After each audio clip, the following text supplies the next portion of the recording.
మరణించిన వ్యక్తి అంత్యక్రియలు సరిగ్గా నిర్వహించనప్పుడు ఇంట్లో పితృదోషం ఏర్పడుతుంది.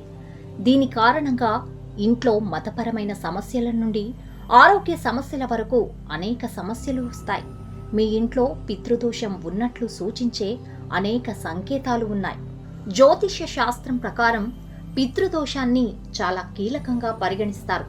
పితృదోషం అంటే కుటుంబంలో ఎవరైనా చనిపోతే వారి మరణానంతరం చేసే ఆచారాల్లో ఏవైనా దోషాలు జరిగినా, వారి ఆత్మ శాంతించకపోయినా దాని ప్రభావం వారి కుటుంబ సభ్యులపై ఉంటుంది.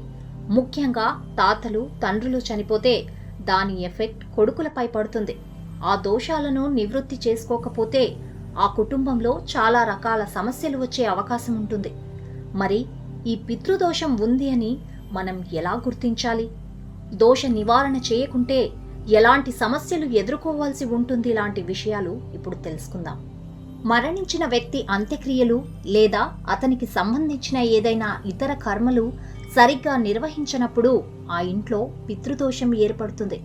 దీని కారణంగా ఇంట్లో మతపరమైన సమస్యల నుండి ఆరోగ్య సమస్యల వరకు అనేక సమస్యలు సంభవించవచ్చు. చాలాసార్లు మీ ఇంట్లో ఎటువంటి కారణం లేకుండానే సమస్యలు రావడం ప్రారంభమవుతాయి.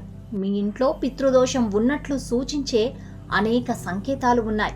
ఇది మాత్రమే కాదు, పితృపక్షం సమయంలో లేదా ఇంట్లో పితృదోషాన్ని సూచించే కొన్ని సంఘటనలు మీ ఇంట్లో జరుగుతున్నాయని కూడా నమ్ముతారు.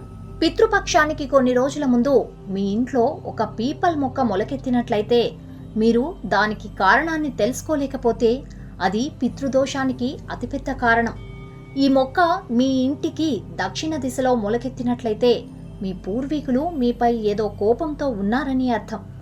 మీరు త్వరలో పితృదోషాన్ని వదిలించుకోవడానికి నివారణలు వెతకాలి. మీరు మీ ఇంట్లో పెరుగుతున్న పీపల్ చెట్టును తొలగించి దానిని ఆలయంలో నాటండి.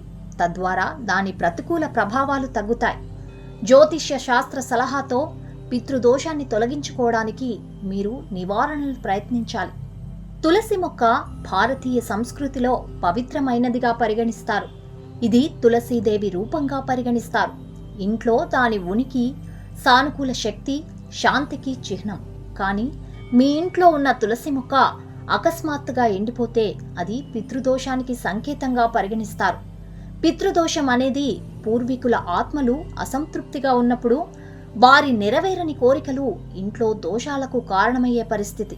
పితృపక్షానికి ముందు మీ ఇంట్లో కుక్క ఏడుపు శబ్దం వింటే అది పితృదోషానికి కారణమవుతుందని నమ్ముతారు. ఇంటి చుట్టూ కుక్క ఏడుపు శబ్దం వినడం సాధారణంగా సాధారణ సంఘటన.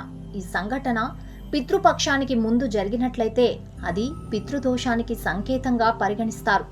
ప్రధానంగా కుక్క ఏడుపు ప్రతికూల శక్తులు లేదా చెదిరిన ఆత్మల ఉనికికి సంకేతం. ఇంట్లో పితృదోషం ఉంటే మీ ఇంట్లో కుక్క ఏడుపు పదే పదే వినిపిస్తుంది.